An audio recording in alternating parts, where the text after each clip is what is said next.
Sir court का decision आपने सुन लिया और बिल्कुल भी है Pakistani I am a civil servant comply court के ऑर्डर को करना है और कोर्ट ने उसको सस्पेंड किया 30 डेज अकॉर्डिंगली जो लीगल है हमें वे वो अडॉप्ट किया जाएगा, उस पर अपील फाइल की जाएगी, बाकी जो फर्दर उस अपील पर डिसीजन आएगा। वैसे आपने अपनी गलती तो तस्लीम की थी अदालत के सामने?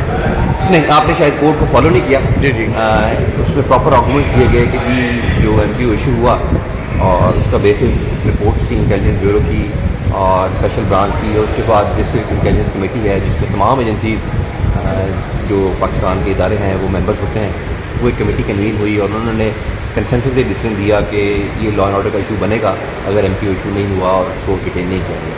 वो कोर्ट के सामने हमारी सबमिशंस की गई थी, तो वो ज़ाहिर है वो चीज़ें कोर्ट का अल्टीमेट डिसीजन है and we all as Pakistani has to follow the decision of the court और वो बिल्कुल हम कंप्लाई कर रहे हैं। अब 3 MPO गैर कानूनी करार दे दिया गया था, तो क्या एजेंसियां किसी गैर कानूनी काम के लिए एक डिप्टी कमिश्नर को हुक्म दे सकती हैं?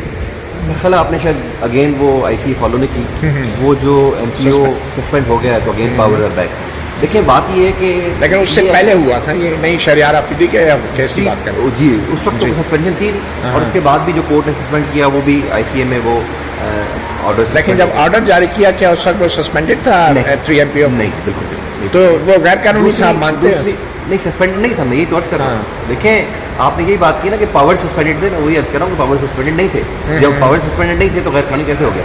नहीं, कानून के हवाले से तो फैसला दे चुकी थी ना 3 MPO के हवाले से इस्लामाबाद। वो भी आपने शायद फॉलो नहीं किया। देखिए अगर आप उस ऑर्डर को पढ़ें जो मई का ऑर्डर है टू बी एग्जैक्ट 29 मई का और इस्लामाबाद हाई कोर्ट का, उस ऑनरेबल कोर्ट ने उसमें कहीं ये चीज़ मेंशन नहीं की कि कहीं स्टैंडिंग ऑर्डर है। स्टैंडिंग ऑर्डर होता तो मैंने अगेन बात की कि हम सब पे ये फ़र्क है लागू है कि हम फॉलो करें और हमेशा उनको फॉलो करते रहें। और उसके बाद एक लाइन ऑफ डिटेनमेंट हुई हैं from different districts and through different FIR और उसके बाद हमने तो दोबारा जो MPO किया वो कुछ 3 महीने की बात है, यानी वो अगस्त में दोबारा MPO हुआ है और उसका भी बैकग्राउंड मैंने आपको अर्ज कर दी।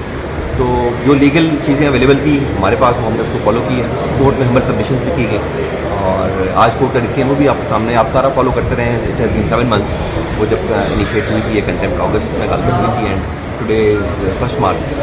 तो लीगल जो हमारे पास। तो आप ये कह रहे हैं कि आज 3 MPO के जो अख्तियारात हैं वो बहाल हैं और आप आज भी उन्हें इस्तेमाल कर सकते हैं? देखिए मैंने आपसे अर्ज की कि वो आपने खुद बात की कि वो बहाल हैं, ICA में सस्पेंडेड है, वो चीज़ को आएगी तो ज़रूर उसको एग्जामिन किया जाएगा एज पर लॉ पे और पहले भी एज पर लॉ ही चीज़ें देखी गई हैं और दोबारा देखी जाएंगी वैसी है।